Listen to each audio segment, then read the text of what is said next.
కేంద్రంలో అధికారం ఉండేది మోడీ గారి ప్రభుత్వం కాబట్టి మోడీ గారికి మల్కాజ్గిరిని గెలిపించి ఒక గిఫ్ట్కి ఇవ్వాలనేటువంటి కోణం ఆలోచిస్తుంది. ఇక్కడ ఉన్న ప్రజానికం అంతా కూడా రాజేంద్రాన్ని మళ్ళీ కాపాడుకోవాలి. రాజేంద్రాన్ని ఉంటే ప్రజాస్వామ్యం బతుకుతుంది, పేదల కింద అండ ఉంటుంది.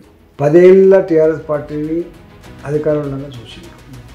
రేవంత్ రెడ్డి గారు 4 నెలలకే అంత తేలిపోయింది. అంటే ఈయన మాట ఇచ్చిన కానీ అమలు చేసే సత్తా లేదని తేలిపోయింది. కాంగ్రెస్ పార్టీ గత చరిత్ర కూడా ప్రజల ముందు ఉంది కాబట్టి ఇష్టం లేకపోయినా కేసీఆర్ ఓడగొట్టాలి కాబట్టి కాంగ్రెస్కి ఓట్లేసాడు. ఇప్పటికే నేను తెలియని కుటుంబం లేదు, తెలియని మనిషి అంటూ ఉండడం. ఎంత వీలైతే అంత కలిసే ప్రయత్నం చేస్తూ ఉంది. ఇంకా ఈ మిగతా 20-21 రోజులు కూడా నిరంతరంగా 18 గంటలు ప్రజాక్షేత్రంలో ఉండి ప్రజల మధ్యలో ఉండి ఈ క్యాంపెయిన్ చేసే ప్రయత్నం చేస్తాం. నిష్ణాతులందరూ కూడా దింపారు. ఈ రాష్ట్రంలో ఉన్నటువంటి పెద్దలందరూ కూడా ఎలక్షన్ దింపారు. అలా మల్కాజ్గిరి కూడా నన్ను పెట్టడం జరిగింది. Welcome to news meters face to face interaction with Lok Sabha candidates. మనతో పాటు ఉన్నారు బీజేపీ సీనియర్ నేత ఈటెల రాజేందర్ గారు. సార్, మొదటగా థ్యాంక్స్, బిజీ షెడ్యూల్లో మాకు టైం ఇచ్చారు. 2004 నుంచి 2024 వరకు రాష్ట్ర రాజకీయాల్లో మీరు కీలక పాత్ర పోషించారు. ఇప్పుడు దేశ రాజకీయాల్లోకి ఎందుకు వెళ్ళాలనుకుంటున్నారు? బీజేపీ హైకమాండ్ నుంచి మీకు ఏమన్నా పిలుపు వచ్చింది? యాక్చువల్గా తెలంగాణ రాష్ట్రంలో బీజేపీ ప్రభుత్వం ఏర్పడాలని చెప్పి ప్రజలు భావించారు, పార్టీ కూడా భావించింది. సరే, కొన్ని మిస్కాలిక్యులేషన్స్ కావచ్చు, మిస్ మ్యాచెస్ కావచ్చు, ఏదైనా కారణాల వల్ల మేము కాలేకపోయాం. పార్లమెంట్గా జరుగుతున్న సందర్భంలో దేశం లెవెల్లో మీకు తెలుసు ప్రతి సీటు చాలా ఇంపార్టెంట్గా మేము భావిస్తాం కాబట్టి ఎవరిని పెట్టుకుంటే గెలవగలము, 4 సీట్లు ఎక్కువ రాగలుగుతాయో అదే క్రైటీరియాతోటి తెలంగాణ కూడా నిష్ణాతులందరూ కూడా దింపారు. ఈ రాష్ట్రంలో ఉన్నటువంటి పెద్దలందరూ కూడా ఎలక్షన్ దింపారు. అలా మల్కాజ్గిరి కూడా నన్ను పెట్టడం జరిగింది. ఎట్టి పరిస్థితుల్లో గెలుచుకోవాలంటే సంకల్పం ఉంది కాబట్టి పెట్టాను. అసెంబ్లీ ఎన్నికల్లో, ఉప ఎన్నికల్లో 7 సార్లు మీరు తిరుగు లేకుండా విజయం సాధించారు. అటువంటిది మొన్న అసెంబ్లీ ఎన్నికల్లో 2 చోట్ల ఓటమి చెందారు. అది ఊహించని పరిణామం. సరే, 2 పోటీ చేసాము. రకరకాల కారణాలు ఉన్నాయి దానికి. చెప్పాలంటే ఇప్పుడు 2 నిమిషాలు 3 నిమిషాలు చెప్తాడు కానీ మొత్తం మీద ఓడిపోయింది. మల్కాజ్గిరి దేశంలోనే అతిపెద్ద నియోజకవర్గం, 35 లక్షల మంది ఓటర్లు ఉన్నారు. ఈ తక్కువ సమయంలో మీరు ఎలా రీచ్ అవుతున్నారు? స్పందన ఎలా ఉంది సార్? ఇప్పటికే నేను తెలియని కుటుంబం లేదు, తెలియని మనిషి అంటూ ఉండడం. తెలంగాణ ఉద్యమంలో మొత్తం ఆనాడు ఎలిమినా నుంచి మొదలుపెట్టి కూకటపల్లి వరకు ఈ తెలంగాణ సెటిలర్స్ ఎక్కువ ఉన్నటువంటి ప్రాంతం కాబట్టి ఉద్యమాల ద్వారా పరిచయం ఉన్నాం. మొట్టమొదటి ఆర్థిక మంత్రిగా హాస్టళ్లలో, గవర్నమెంట్ స్కూళ్ళలో సన్నబియ్యం పెట్టి ఆనాడు పేద ప్రజల మొక్కు పొందగలిగినాం. అదేవిధంగా కరోనా కష్టకాలంలో మీకు తెలుసు అసలు ప్రతి ఇల్లు ఉత్కంఠతో టీవీల ముందు కూర్చున్నాడు. నేను ఏం పని చేసిన వాళ్ళకి తెలుసు కాబట్టి నేను కరెక్ట్గా కుటుంబం లేదు, నేను తెలియని మనిషి లేడు. అందువల్ల అయినప్పటికీ కూడా గత 2 నెలలుగా ఎంత వీలైతే అంత కలిసే ప్రయత్నం చేస్తూ ఉన్నాం. ఇంకా ఈ మిగతా 20-21 రోజులు కూడా నిరంతరంగా 18 గంటలు ప్రజాక్షేత్రంలో ఉండి ప్రజల మధ్యలో ఉండి ఈ క్యాంపెయిన్ చేసే ప్రయత్నం చేస్తాం.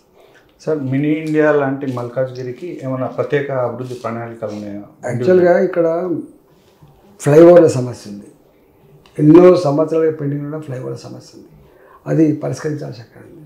మేడ్చల్ వరకు మెట్రో రైలు సమస్య ఉంది, దాని పరిష్కారం కేంద్రం దగ్గరే ఉంది. మూడవది న్యూలీ ఎక్స్పాండెడ్ సిటీ కాబట్టి రోడ్లు కావచ్చు, డ్రైనేజ్ సిస్టమ్ కావచ్చు, డ్రింకింగ్ వాటర్ కావచ్చు, ఇవి కూడా అడ్రస్ చేయాల్సి అక్కడ. దాని తదుపరి ఇలా చదువుకున్న పిల్లలు చాలామంది ఉంటారు ఇక్కడ, వాళ్ళకు ఉద్యోగ అవకాశాలు లేవు.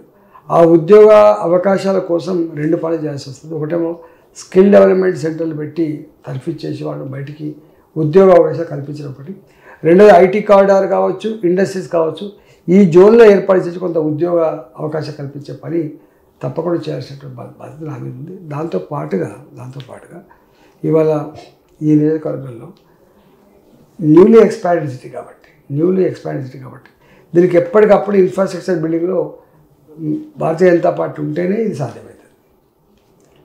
సార్, మీ కాంగ్రెస్ బీఆర్ఎస్ ప్రత్యర్థులు నాన్ లోకల్ పాయింట్ హైలైట్ చేస్తున్నారు. అయితే మీరు మల్కాజ్గిరిని ఎంచుకోవడానికి కారణం ఏంటి? సీఎం రేవంత్ రెడ్డికి మల్కాజ్గిరి బాగా కలిసి వచ్చింది. మీ విషయంలో కూడా పొలిటికల్ లైఫ్ టర్న్ తీసుకుంటుందని అనుకుంటున్నాను. గవంత లోతుగా నేను పోను కానీ ఒకటి మాత్రం సత్యం. ఇవాళ మల్కాజ్గిరిలో మల్కాజ్గిరిలో డెఫినెట్గా భారతీయ జనతా పార్టీకి చాలా అనుకూలమైనటువంటి వాతావరణం ఉంది. ఇది అసలు సిటీని ఆనుకున్నటువంటి అంశం కాబట్టి. కారణం ఏంటంటే మోడీ గారి మీద ఉన్నటువంటి మంచి అభిప్రాయం కావచ్చు. మొన్న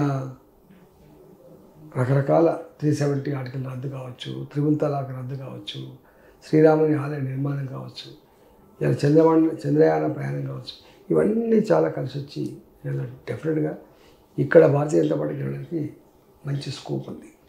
రెండవది రేపు ఇక్కడ గెలిస్తే మంచి నియోజకవర్గంగా అభివృద్ధి చెందుతారు భావన మాత్రం ప్రజలు బలంగా ఉంది. మూడవది మీరు ఇంతకుముందు అన్నట్టుగా అక్కడ ఓడిపోయింది కదా ఇక్కడ అనేటువంటిది. సరే అక్కడ ఓడిపోయినా ఇక్కడ ఉన్న ప్రజానికం అంతా కూడా రాజేంద్రాన్ని మళ్ళీ కాపాడుకోవాలి. రాజేంద్రాన్ని ఉంటే ప్రజాస్వామ్యం బతుకుతుంది, పేదల కింద అండ ఉంటుంది. అన్నిటికీ మిక్కిలి ఇవాళ నిస్వార్థంగా ఏ ఆపద వచ్చినా ఏ అవసరం పడ్డా ఆదుకునేవాడు ఎవరంటే ఈటల అనేటువంటి పేరుంది. కాబట్టి డెఫినెట్గా ఈసారి గెలిపించుకోవాలి. కేంద్రంలో అధికారం ఉండేది మోడీ గారి ప్రభుత్వం కాబట్టి మోడీ గారికి మల్కాజ్గిరి గెలిపించి ఒక గిఫ్ట్కి ఇవ్వాలనేటువంటి కోణం ఆలోచిస్తున్నారు. బీజేపీ మళ్ళీ అధికారంలోకి వచ్చి మీరు ఇక్కడ మల్కాజ్గిరిలో గెలిస్తే మీకు ఒక ఉన్నతమైన పదవి వస్తుందనేది ఒక టాక్ వినిపిస్తుంది. అదే మీకు బీజేపీ క్యాడర్ నుంచి సపోర్ట్ ఎలా వస్తుంది? బీజేపీ 30 ఏళ్ళుగా 40 ఏళ్ళుగా పనిచేస్తున్న క్యాడర్ వెళ్తున్నారు. ఈసారి ఎట్టి పరిస్థితుల్లో మల్కాజ్గిరి గెలవాలి. గెలిస్తేనే రేపు ఫ్యూచర్ అనే భావన ఉంది కాబట్టి చాలా ఐక్యంగా పనిచేస్తున్నాం. పీక్ సమ్మర్లో జరుగుతున్న ఈ ఎలక్షన్స్ ఒక పెద్ద ఛాలెంజ్. ఎలాంటి జాగ్రత్తలు తీసుకుంటున్నారు? అంటే మాకు ఈ ఎండలు కొత్త కాదు, ఈ ఉద్యమాలు కొత్త కాదు, మాకు తిరుగుడు కొత్త కాదు. మేము అంత సుఖంగా పెరిగిన వాళ్ళం కాదు కాబట్టి ఏ ఎండలైనా పనిచేయటువంటి ఆ శక్తి వచ్చింది. బీఆర్ఎస్ ఎలక్షన్స్ తర్వాత కష్టకాలం ఎదుర్కొంటుంది. 2028 నాటికి రాష్ట్ర రాజకీయాలు ఎలా ఉండబోతున్నాయని మీ ప్రెడిక్షన్ సార్? ఒకటి మాత్రం సత్యం, 10 ఏళ్ళ టీఆర్ఎస్ పార్టీని అధికారంలో ఉండగా చూసిండు. రేవంత్ రెడ్డి గారు 4 నెలలకే అంతా తేలిపోయింది. అంటే ఈయన మాట ఇచ్చిన కానీ అమలు చేసే సత్తా లేదనేది తేలిపోయింది. కాంగ్రెస్ పార్టీ గత చరిత్ర కూడా ప్రజల ముందు ఉంది కాబట్టి ఇష్టం లేకపోయినా కేసీఆర్ ఓడగొట్టాలి కాబట్టి కాంగ్రెస్కి ఓట్లేసాడు. కానీ వచ్చే ఎన్నికల నాటికి డెఫినెట్గా బీజేపీ పార్టీ ఇక్కడ అధికారం ఉంటుంది. Thanks for watching news meter. Please subscribe and share.